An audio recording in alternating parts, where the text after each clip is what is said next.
नमस्कार. इफेफोने कर्मचारी वर्गासाठी 1 ऑगस्ट 2025 रोजी नवीन नियम लागू केलेला आहे.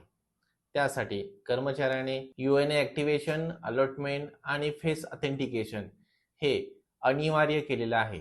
चला ती प्रोसेस आपण जाणून घेऊयात. मोबाईलमध्ये प्ले स्टोअरला जाऊन उमंग ॲप्लिकेशन डाउनलोड करायचे. डाउनलोड केल्यानंतर त्याचा असा डॅशबोर्ड दिसेल. यामध्ये गेट स्टार्टेडमध्ये जाऊन आपल्याला अधिकृत आधारच्या लिंक झालेल्या नंबरवरनं रजिस्ट्रेशन करायचे.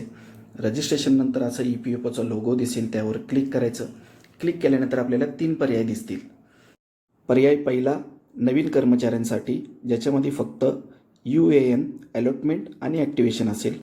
पर्याय 2 UAN ॲक्टिव्हेशन, जो की फक्त जुन्या कर्मचाऱ्यांसाठी आहे. आणि पर्याय तिसरा ज्यांनी फेस ऑथेंटिकेशन अद्याप केले नाही त्यांच्यासाठी आहे. धन्यवाद.